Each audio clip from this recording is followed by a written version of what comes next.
आठवां वचन। स्वाति ने इसी साल शहर के कॉलेज से पढ़ाई पूरी की है और अब उसके लिए जगह जगह से रिश्ते आने लगे हैं। स्वाति से ज़्यादा उसके रिश्तेदारों को उसकी शादी की चिंता है। इसीलिए जो भी स्वाति के घर आता वो किसी नए लड़के की खबर ज़रूर ले आता। अरे दीदी, ये फोटो देख के बताओ कैसा है। राहुल नाम है लड़के का, मेरी सहेली की बहन का बेटा है। अपनी स्वाति के साथ एकदम प्यारी जोड़ी लगेगी इसकी। ज़रा दिखाना, फोटो तो बढ़िया लग रहा है। कोई गलत आदत वादत तो नहीं है ना इसे? और कमाता कितना है? अरे कोई गलत आदत नहीं है दीदी, आप कहो तो एक मीटिंग करवा देती हूँ, फिर सब कुछ फाइनल कर लेना। हाँ हाँ, ये सही कह रही हो तुम। संडे को स्वाति के पापा भी घर पे ही रहेंगे। बुआ फिर वहाँ से चली जाती है और रात को स्वाति की माँ उससे कहती है, स्वाति बेटा, आज कमला बुआ ने एक लड़के की फ़ोटो दिखाई है। संडे को वो लोग मिलने आ रहे हैं, तैयार हो ना तुम बेटा? अरे मम्मी, आप कहाँ कमला बुआ के चक्कर में आ जाती हो? अभी इतनी जल्दी कोई शादी वादी नहीं करनी है मुझे। अरे बेटा, अच्छा लड़का है, बुआ जानती है उसे अच्छे से। हाँ स्वाति बेटा, एक बार मिल तो लो, बाद में देखेंगे आगे क्या करना है। वैसे तो कमला रिश्ता लाई है तो मना करने का तो कोई सवाल ही नहीं उठता। संडे की सुबह होती है और कमला बुआ राहुल और उसके मम्मी पापा को लेकर स्वाति के घर आती है। अरे आइए आइए भाभी, इसे अपना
सरस्वती जी और उनकी बहू रश्मि के बीच एक दिन बहस छिड़ जाती है।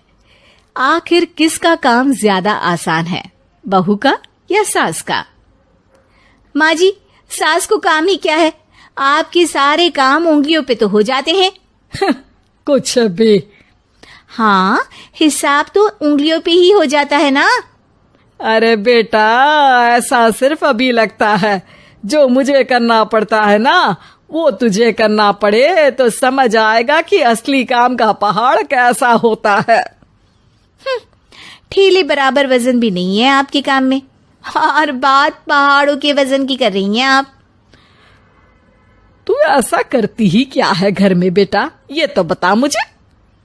मैं थोड़ी ना कुछ करती हूँ, सब जादू से हो रहा है इस घर में। अरे एक दिन मेरा काम करोगी तो समझ आएगा। Okay okay, shut up. कल से मैं घर के काम करूंगी और तू मेरी जगह हर चीज का हिसाब रखना, ठीक है? ठीक है, ये भी कर लेते हैं।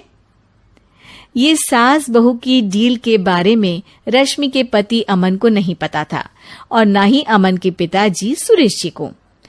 पर गेहूं के साथ साथ जैसे घुन भी पिस जाता है, ये दोनों भी पिसने वाले थे। सुबह अमन उठकर रेडी होता है ऑफिस जाने के लिए, तो पता है उसके कपड़े नहीं निकले हुए हैं। अरे रश्मि, तुमने मेरे कपड़े नहीं निकाले? अपनी माँ से पूछो ना, उन्हीं का काम है ये। अमन अपनी माँ के पास जाता है। अब मेरे कपड़े आज आप देने वाले हो क्या माँ? हाँ, देना तो मुझे ही चाहिए, पर तेरी बहू ने कपड़े धोने ही नहीं डाले, तो कोई भी धुला हुआ कपड़ा नहीं है बेटा। हैं? ऐसा क्यों? कपड़े तो धोने आप ही देते हो ना माँ? अरे बहू ने तुझे बताया नहीं, अब हम अदल बदल गए हैं। मैं अब बहू और तेरी बीवी सास। अमन परेशान हो गया। वो बिना इस्त्री के कपड़े पहनकर ऑफिस चला गया।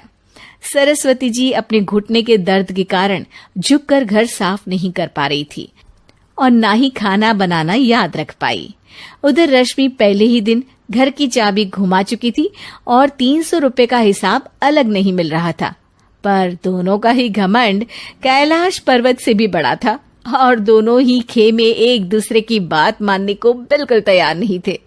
शाम को जब सुरेश जी और अमन खाना खाने बैठते हैं तो सरस्वती जी उनके सामने गाजर और पपीते लाकर रख देती हैं। अरे माँ, ये क्या है? ख्याली पुलाव के साथ सलाद। माँ जी खाना बनाना भूल गई लगता है। अरे एक एक चमन्नी का हिसाब है मेरे पास, खाना बनाना कैसे भूल जाऊंगी?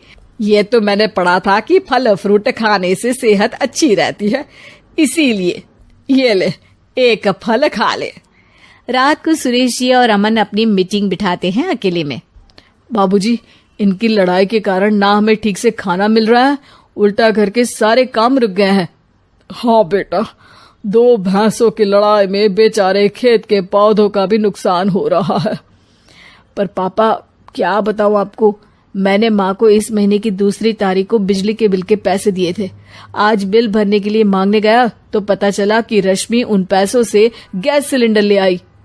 अच्छा, तो सिलेंडर के पैसों का क्या हुआ? अब सिलेंडर के तो कोई पैसे नहीं थे बाबूजी, हमारे घर पर गैस की पाइपलाइन लगी है ना। बेटा, इन दोनों का कुछ करना पड़ेगा, नहीं तो अपने घमंड के चक्कर में पूरा घर बर्बाद कर डालेंगे ये दोनों। अमन और सुरेश जी काफी सोच विचार के बाद एक निष्कर्ष पर पहुंचते हैं। रात ही को दोनों अपनी पत्नियों की अलमारी से नई साड़ी निकालते हैं और सुबह जब रश्मि और सरस्वती जी उठते हैं तो देखते हैं कि दोनों पति साड़ी पहनकर चढ़ाव पर सब्जियां काट रहे हैं। अरे ये सब क्या हो रहा है? क्या हो रहा है मतलब? आप दोनों अदल बदल हो सकते हो तो हम क्यों नहीं? अरे क्या मतलब?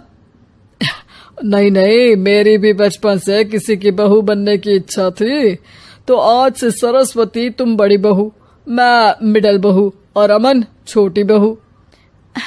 अरे लेकिन सब घर पर बैठ जाएंगे तो कमाएगा कौन? ये घर कैसे चलेगा? अब वो तो भैया या बाकी लोग जाने, अब हमने भी अदल बदल कर ही लिया है तो कुछ नहीं हो सकता। रश्मि और सरस्वती जी को समझ में आ जाता है कि उन दोनों की आपस की डील के वजह से इन दोनों को बहुत तकलीफ हो रही है और उनके ईगो ने दूसरों को कितनी यातनाएं दी है। अब असल में माँ जी आप सही थी, सास बनना बहुत मुश्किल है। अरे हाँ बेटा, और तू भी, मुझसे तो नहीं हो पाया सब घर के काम, वापस बदल ले क्या? हाँ हाँ बिल्कुल माँ जी, और अब आप दोनों भी बदल लीजिए। कोई आ गया तो आप दोनों को देखकर क्या सोचेगा? अच्छा है, आप दोनों के समझ में ये बात तो आई। मैं फटाक से कपड़े बदल लेता हूँ। अरे रुक जा बेटा, एक फोटो ले लेती हूँ तेरी। मेरी बेटी होती तो तेरे जैसी ही दिखती साड़ी में। और मेरा फोटो नहीं लोगी?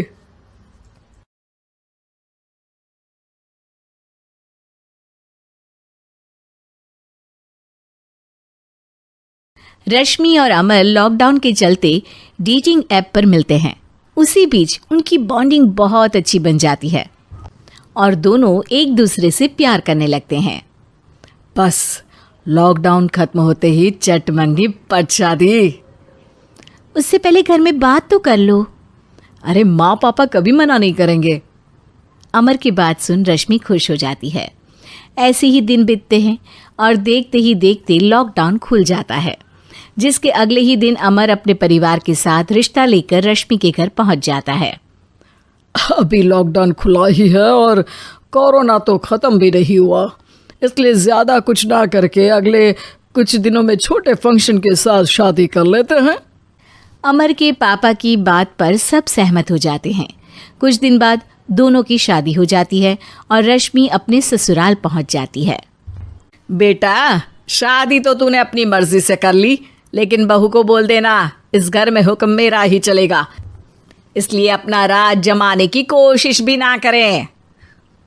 माँ, रश्मि को यहाँ सिर्फ प्यार, आशीर्वाद और अपनापन चाहिए, पैसा या राज नहीं। बेटी की बात पर सास मुंह बनाए वहां से चली जाती है और अब वो हर रोज रश्मि को परेशान करना और ताने देना शुरू कर देती है। देखो, ये है आजकल की लड़की, इंटरनेट पर लड़कों से बातें करते हुए इन्हें शर्म भी नहीं आती, और यहाँ तो देखो कितनी सीधी सुशील बनकर दिखा रही है। मम्मी, शादी के रिश्ते वाले इंटरनेट ऐप से जब किसी को कोई दिक्कत नहीं है, फिर डेटिंग ऐप के जरिए मिलना किस तरह गलत हो सकता है? रश्मि के डेटिंग ऐप वाली बात सुन उसकी हैरान सास तुरंत तुनक कर पूरे घर को सिर पर उठा लेती है, जिसकी आवाज सुन अमर और उसके पापा भी वहां आ जाते हैं। हाय मेरी माता, इतना बड़ा झूठ! डेटिंग ऐप को इंटरनेट के जरिए मिली है बोलकर इस कलमुही को मेरे सर ला बिठा दिया। अरे नास पिटी, तुझे जरा भी शर्म नहीं आई? वहां न जाने कितने लड़कों से गुलु गुलु करके तुझे मेरा ही लड़का मिला था फंसाने के लिए। माँ, मुझे तो समझ नहीं आ रहा क्या बोले जा रही हो। डेटिंग ऐप इस्तेमाल करना कोई अपराध नहीं है, और तुम रश्मि को ऐसा कैसे बोल सकती हो? मैं भी तो था उस ऐप पर। पहले उसके लिए माँ से झूठ बोला और अब लड़ाई कर रहा है। सास और अमर की बात सुनकर रश्मि हैरान खड़ी रहती है। अमर, तुमने घर में झूठ क्यों बोला? ये सब देख रही हो ना, इसी की वजह से झूठ बोलना पड़ा। एक तरफ अमर और रश्मि की ये बात चल रही होती है, वहीं दूसरी तरफ सास का नॉन स्टॉप क्लेश सबको परेशान कर देता है। सब एकदम चुप, जो हुआ सो हुआ, अब मुझे कुछ ना सुनाई दे। पति की बात सुन सास चुप होकर वहां से चली जाती है, लेकिन अब वो रश्मि के सिर दुनिया भर के सारे काम डालकर उसका जीना पहले से भी ज्यादा मुश्किल कर देती है। मम्मी, मैं आपका गुस्सा समझ सकती हूँ, आपको जो करना है कर लीजिए, मैं कभी कुछ नहीं बोलूँगी। उम्मीद है किसी दिन तो आपका गुस्सा शांत होगा और नफरत प्यार में बदलेगी। रश्मि की अच्छाई को उसका नाटक समझकर सास गुस्से के 7वें आसमान पर चढ़ जाती है और उसी शाम रश्मि को नीचा दिखाने के लिए अपनी सहेलियों को घर बुलाकर उसकी बुराइयां करने लगती है। अरे कौशल्या, क्या बताऊं, आजकल के बच्चे ना बहुत एडवांस हो गए हैं। पहले रिश्ते घर परिवार वाले सब देख परख के कराते थे, और अब ये लोग खुद न जाने कहाँ कहाँ मिलकर खुद ही सब कुछ पक्का करके हमें बता देते हैं। लड़की का कैसा दिन धर्म, कैसा ईमान, कैसा चरित्र कुछ नहीं पता, बस प्यार किया और घर लाकर बिठा देते हैं। अरे ऐसा क्यों बोलती हो? आजकल बच्चे अपने आप में बहुत समझदार हो गए हैं, और फिर पूरी जिंदगी तो उन दोनों को ही साथ निभानी है। अपनी पसंद से शादी कर भी ले तो क्या दिक्कत, तू ही देख ले, पहले इतना अच्छा बेटा और अब सोने पर सुहागे जैसी सर्वगुण संपन्न बहू। और पता है, अभी कुछ दिन पहले मेरी बेटी ने मुझे डेटिंग ऐप के बारे में बताया, जहाँ लड़का लड़की अपनी पसंद से अपने आप एक दूसरे को चुन लेते हैं, और फिर अगर सब सही रहता है तो बात आगे भी बढ़ जाती है। अरे इसमें इतना खुश होकर क्या बता रही हो? ये तो गलत है। न जाने कौन क्या है, कितना झूठ कितना सच है। अरे पर सोचो, जब तुम किसी के बताए रिश्ते को देखने जाते हो तो क्या एक ही बार देखने से सच झूठ का पता लगा सकती हो? ज़रूरी नहीं कि बच्चों का लिया फैसला हमेशा गलत हो। अरे बहुत बार हमसे भी तो गलत फैसले होते हैं ना। अच्छे बुरे लोग तो हर जगह मिल सकते हैं, फिर इसमें सिर्फ बच्चे ही गलत कैसे? सहेलियों की बात सुन सास सोच में पड़ जाती है, और इसी तरह कुछ दिन बीत जाते हैं, जिसमें ना तो वो रश्मि को परेशान करती है और ना ही कोई ताना सुनाती है, जिसे देख रश्मि परेशान हो जाती है। मम्मी, आपकी तबीयत तो ठीक है ना? कुछ दिनों से देख रही हूँ आप मुझे कुछ बोलती ही नहीं। तो मेरा परेशान करना ज्यादा अच्छा लगता है क्या? नहीं, आपकी शांति उससे ज्यादा परेशान कर रही है। शांति इसलिए है क्योंकि मुझे एहसास हो गया है कि गलत तुम लोग नहीं, मेरी सोच है। प्यार तो एक सुंदर एहसास और शादी खूबसूरत साथ है। अगर ये साथ सच्चा है तो कहीं पर भी किसी भी तरह जुड़ा हो, उससे कोई फर्क नहीं पड़ता। आप कौन है? इतनी अच्छी बातें मेरी पत्नी तो नहीं बोल सकती। क्या आप भी?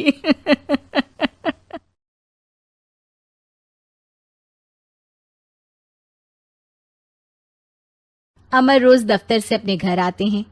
दिन भर काम और टेंशन से जूझकर घर आते ही अपनी भड़ास निकालते हैं अपने परिवार पर। बस आज काम जल्दी खत्म हो गया, अब आराम से जाकर मैच देखूंगा। निकल जाता हूँ इससे पहले कि बॉस की नजर में आ जाऊं। ला ला ला ला ला ला ला ला। अमर, कल जो रिपोर्ट फाइल करनी है उसमें लास्ट मिनट चेंजेस आए हैं, आज जाने से पहले अपडेट कर देना। अब सर, आज जल्दी जाना ज़रूरी है, बेटे को स्कूल के ज़रूरी सामान खरीदने ले जाना है ना। अब जब तक तुम पहुंचोगे मार्केट तो बंद हो गया होगा। सर, इसलिए जल्दी जाना होगा। एक काम करो, कल जल्दी चले जाना। अमर बेबस होकर बॉस का ऑर्डर मानकर फिर काम में लग जाते हैं। किसी तरह मन मार कर काम खत्म करते हैं और चिड़चिड़े मन से घर पहुंचते हैं। निशा, जल्दी से खाना लगा दो, इंडिया की बैटिंग खत्म होने वाली है। बॉस ने लेट करवा दिया। अरे इतनी देर से आए हो, थोड़ी देर बात तो कर लो। अरे सुनो, हटो यहाँ से, पापा को टीवी देखने दो। पता है ऑफिस में कितना काम रहता है, कितना काम करके आया हूं मैं। तो मैं भी तो ट्यूशन जाकर आया हूँ। अब हाँ, जाओ जाके फिर होमवर्क कर लो, कल स्कूल भी जाना है ना। तो मैं उठ जाऊंगा, लेट नहीं करूंगा, अभी मेरा शो चल रहा है, मुझे देखना है। अरे समझ नहीं आ रही बात, एक बार में एक थप्पड़ दे के समझाओ क्या? रिमोट दे और सोने जा।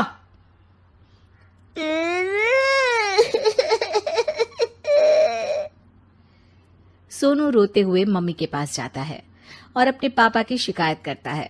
निशा उसे पुचकार के एक और बेडरूम में ले जाकर सुला देती है। मैं डांटती हूँ पापा को, तू सो जा अभी, ठीक है बेटा। नेहा खाने की थाली लेकर अमर के पास पहुंचती है और मेज पर रख देती है। अमर टीवी में डूबा हुआ है और बिना देखे ही खाने लग जाता है। निशा सामने बैठे उसे घूरे रहती है। कुछ देर में अमर ये समझता है और उसे देखने लगता है और इशारे में पूछता है कि क्या बात है। ये कोई तरीका है सोनू पे चिल्लाने का? अभी रुको, इनिंग खत्म होने दो। अमर खाने लग जाता है और मैच देखता है। आखिरी बॉल होने के बाद वो निशा की तरफ देखता है। अरे निशा, पानी दे दो जरा। निशा थाली के बाजू में रखे ग्लास पर इशारा करती है। अमर उठा के पानी पीता है। अब बोलो। बच्चा है सोनू, एक बार तो मिलते हो दिन भर में रात को, और फिर वो अपने पापा की डांट सुन के सो जाए। अरे बच्चा है तो बात सुननी चाहिए ना उसे मेरी। जवाब दे रहा था। अरे दिन भर के बाद आया हूं, इतना काम किया, बॉस के नखरे झेले, और घर आओ तो बेटा बहस करे। और सारी भड़ास घर आकर घर वालों पर निकालो। अरे तुम क्या बोल रही हो मुझसे ऐसे? तुम भी तो सारा दिन साथ रहती हो, डांटती भी तो हो उसे। बता रहा था वो मुझसे, अभी कुछ दिन पहले ही डांटा था ना तुमने। हाँ, मुझे अभी सोने के पहले बता रहा था। देखो अभी झगड़ा मत करो, मुझे आराम करना है, टीवी देखने दो। अरे तो उसको भी तो दिन भर पढ़ाई के बाद देखना होता है ना टीवी, आराम करने के लिए। कोई जरूरत नहीं है, छोटा है अभी, आदत बिगड़ जाएगी। और तुम उसकी वकालत करना ना बंद कर दो। चलो अभी सेकंड इनिंग्स चालू होने वाली है, गुड नाइट। अमर फिर से टीवी देखने लगता है और निशा उसे। कुछ सेकंड्स में वो उठ के जाने लगती है। दरवाजे तक पहुंची होती है कि अमर कहता है, अरे सुनो तो, चाय बना देना 1 कप। नहीं। निशा दरवाजा पीट के चली जाती है और अमर देखता रह जाता है। अगली सुबह निशा किचन में सोनू का टिफिन पैक करके उसे देती है। सोनू नाश्ता कर रहा है। अमर पीछे से तैयार होकर आता है और खाली चाय का कप टेबल पर रखता है। अमर, उसे वहां मत रखो, अभी साफ की है, दाग लग जाएंगे। अरे क्या हुआ है तुमको? रोज तो यहीं रखते हैं। पर आज से नहीं रखना है, चलो उठा के सिंक पे रखो। अमर उसे उठा के सिंक में रखने जाता है, तभी निशा कहती है, अरे अरे धो के। सोनू हंस देता है। अमर उन दोनों को देखता है और कप धो के वहां से चला जाता है। निशा सोनू को देखती है और आंख मार देती है। चलो अब हंसना बंद, स्कूल जाओ और ध्यान देना, सब पूछूंगी दिन में। सोनू मुंह बना लेता है। सब अपना दिन बिताकर रात में फिर एक साथ आते हैं। आज अमर घर जल्दी पहुंच गया है और टीवी के सामने पसार के बैठ जाता है। पीछे से दरवाजा खुलने की आवाज आती है। खिलखिलाते हुए सोनू अंदर आता है, सीधे टीवी रूम के अंदर, और अमर को बैठा देख चौंक जाता है। पीछे से कमरे में निशा भी आती है। सोनू, हाथ पैर धो के कपड़े बदल लो, चलो जाओ। सोनू कमरे से बाहर चला जाता है। अरे निशा, जरा 1 कप चाय। क्या हर वक्त चाय? नहीं है दूध घर में। अरे दूसरी बार ही तो मांग रहा हूं ना। दूध वाले को बोला था दूध एक्स्ट्रा 1 लीटर लेकर आना, वो 1 लीटर कम लेकर आया। आज तुमको चाय नहीं मिलेगी, खीर बना दी है पूरे दूध की। अरे दूध वाले की गलती के लिए मुझ पर क्यों चिढ़ रही हो? मैंने क्या किया? तुम भी तो यही करते हो ना। ऑफिस में किसी की गलती हो तो घर आके चीखते हो। चाय पीनी है तो दूध लाना पड़ेगा नीचे से। अरे पर तुम नीचे से ही आई ना। मैं भूल गई, तुम भी तो नीचे से आए। निशा कमरे से बाहर जाती है और सोनू अंदर आता है। वो अमर को देखता है, फिर कुछ बोलता नहीं है। अरे क्या हुआ सोनू? मेरा टीवी देखने का टाइम है अभी। आज रात को देख लेना। देखो आप ना परेशान मत करो, आज ऐसे ही टीचर से डांट सुन ली है, अब आपकी नहीं सुनने वाला। अच्छा, क्यों डांटा टीचर ने? क्योंकि मेरा प्रोजेक्ट इनकम्प्लीट था, आपने सामान ला के नहीं दिया और आपकी वजह से सब हंसने लगे मेरे पे। अब आप जाओ। सोनू टेबल पे रखा रिमोट उठाता है और चैनल बदल के बैठ जाता है। अरे ये क्या तरीका है बात करने का? तो आपसे ही तो सीखा है, बाहर का गुस्सा घर पे निकाल दो। अमर उठ के दूध लेने चला जाता है। कुछ देर में लौट के वो चुपके से निशा और सोनू को टीवी देखते हुए देखता है और किचन में चला जाता है। 3 कप चाय बनाकर वो टीवी कमरे में पहुंचता है। आज मेरे हाथ की चाय पी लो। इस बदले बर्ताव को देख के निशा और सोनू चौंक जाते हैं। अपना कप उठाकर चाय पीने लगता है। अमर एक बैग निकाल के सोनू की तरफ बढ़ाता है। इसमें क्या है? प्रोजेक्ट का सामान और गिफ्ट। लगता है पापा दूध लेने गए और गुस्सा छोड़ के आ गए। कैसी है सोनू के पापा के हाथ की चाय? स्वीट स्वीट, बिल्कुल मम्मी की तरह। और पापा की तरह नहीं? पापा की तरह कड़क है। सॉरी बेटा, अब समझ गया कि ऑफिस में कुछ भी हो उसे ऑफिस तक ही रखूंगा, प्रॉमिस। निशा और सोनू को गले लगा लेता है और उस दिन के बाद कभी घर की चिंता दफ्तर में नहीं गई और ना दफ्तर का टेंशन घर में आया।